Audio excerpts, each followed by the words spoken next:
We're back here on Business Portal. This is your host, Toti Casino, and our guest for this episode, which is on the topic of constitutional reform, is the founder of Get Real Philippines and Correct Movement, none other than Orion Perez Dumdum.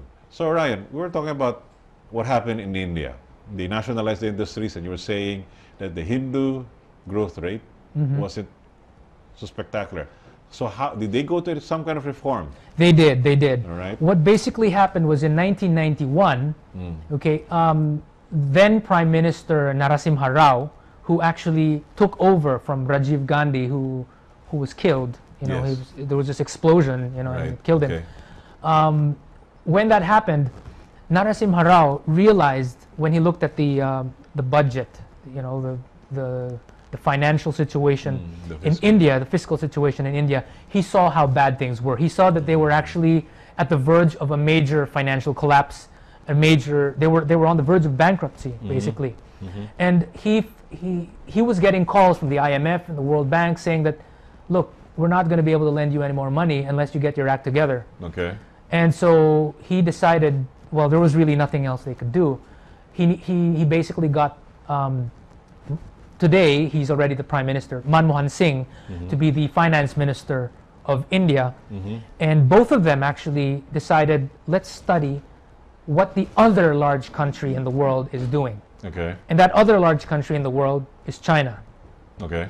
So when these two Indian leaders, together with their entourage, went over to China, they actually witnessed a major difference.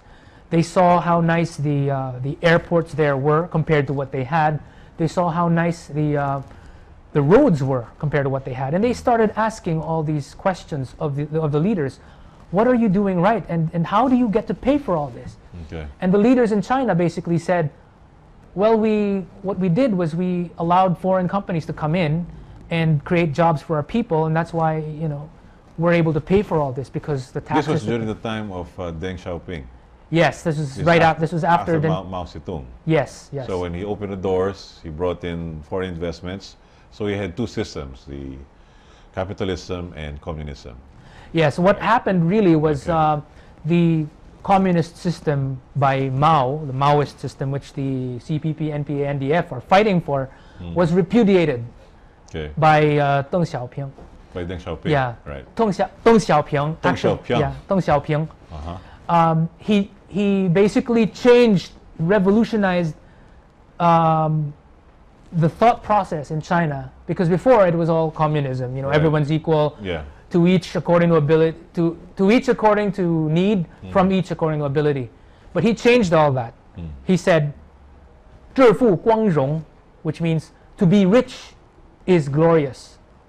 So he basically started introducing the concept of prosperity, working for your own prosperity, rather than this whole equality concept. But that was something that the Mao Zedong was trying to suppress. He was trying to suppress that. Suppress, because there was the wealth was only concentrated to the few. Exactly, but that's the problem also, because Mao Zedong's Great Leap Forward was a major disaster. So millions of Chinese died because of the flawed communist policies. What did they die of? Hunger? They died of hunger. There was a famine, basically. Okay. He had a lot of these misguided economic policies, and because people were being paid not based on the output that they did, no one was really motivated to grow crops, raise poultry or whatever. Okay. So people didn't raise. What made Deng Xiaoping decide to open up? Well, after Mao Zedong died in the 70s. In the 70s, he was the one who took over, and when he took over, he realized that all the things that many of the things that Mao did were wrong.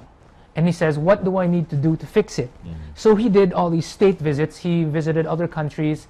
He went over to Singapore and Malaysia, and he saw how they had actually progressed compared to them. Especially Singapore. Singapore was one of the main countries that he saw, which really, really got so much better than they were before.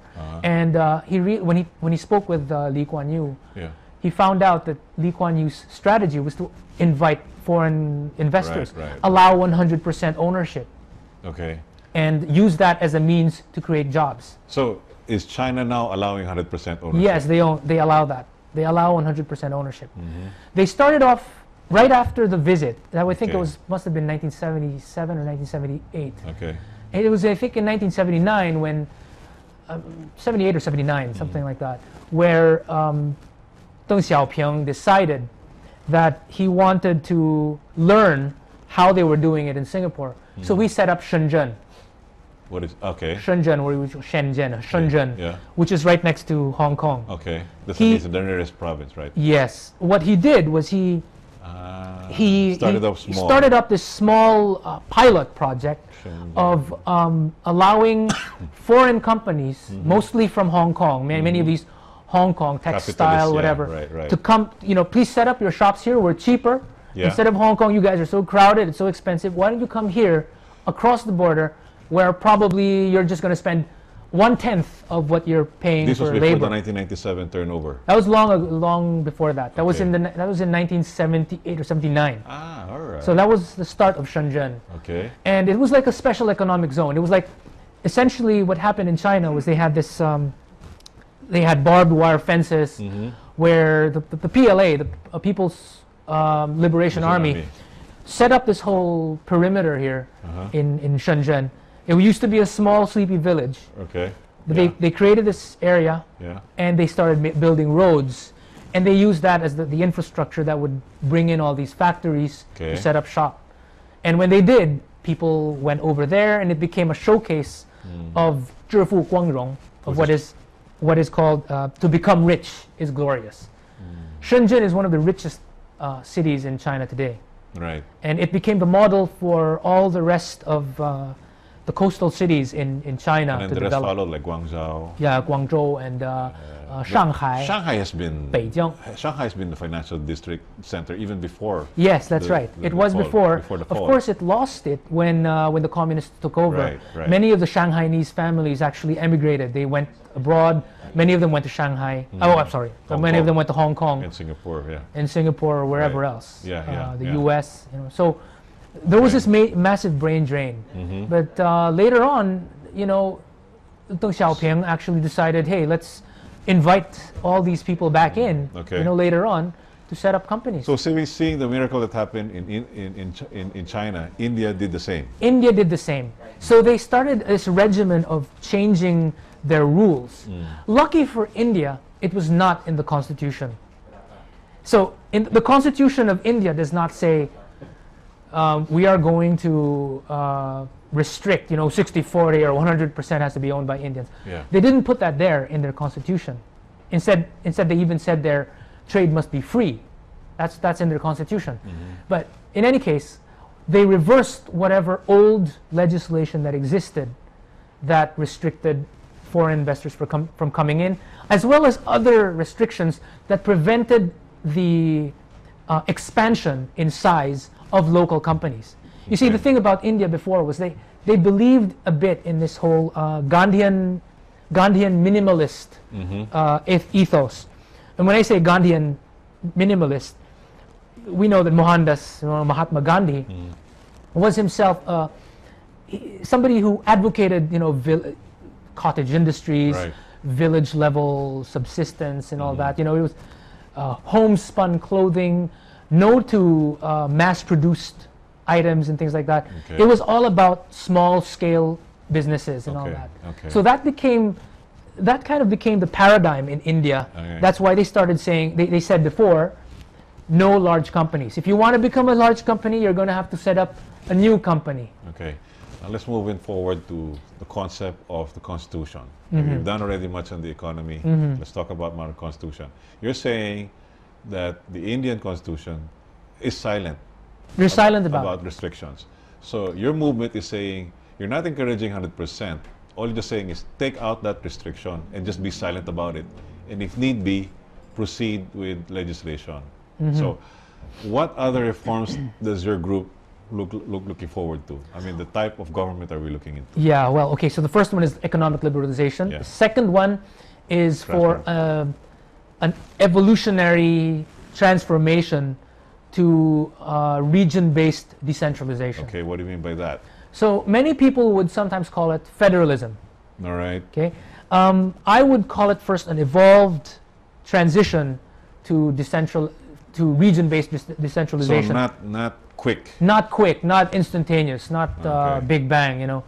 So it has to be one which is evolving, because we're coming from a centralized unitary But we system. had decentralized under the local government code. But they're not based on regions.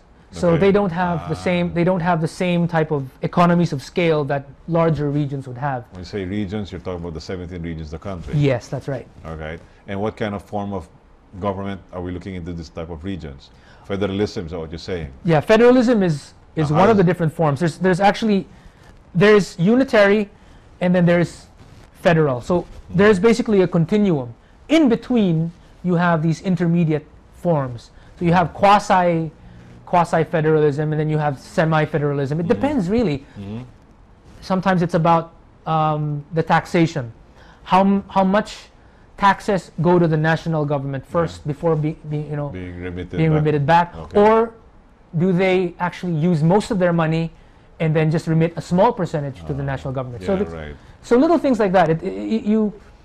You adjust that in between. That's how far in between Just you like can what's see it. happening in Lanao. You've got Lanao Yes. Lake that's feeding up water through that Cristina Falls, Mm-hmm. and it generates so much power all over the islands of Mindanao. But in terms of return, in developing the two provinces that has that boundary of Lanao Lake, they do not benefit from. That's quite unfortunate. Yeah, Yeah. that's very unfortunate. right. So I mean, it would be nice if what So you something have.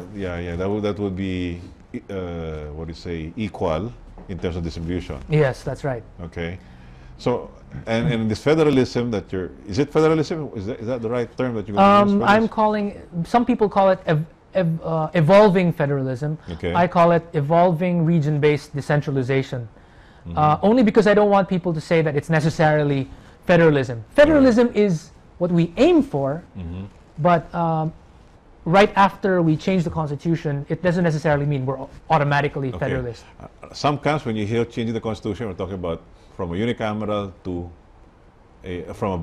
to unicameral. What is the stance? Well, our stance Okay, is, good. Yeah. personally, I have nothing against bicameral per se. Okay. However, I think that a bicameral legislature should reflect constituencies. Okay. So that means we have constituencies for the districts in the lower house. Yeah, right. If you have an upper house, you should also have constituencies. Ah. Currently, the upper house, the Senate, does not have constituencies. So I'm saying, if you're not going to have any constituencies for the upper house, don't have an upper house. I see.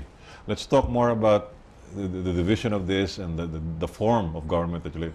We have to pause for a break. You're tuning in here on the Business Portal. This is your host, Toti Casino, with our guest is Orion Perez Dumdum, and our topic for this episode is constitutional reform. Do stay tuned for the concluding segment of this portion.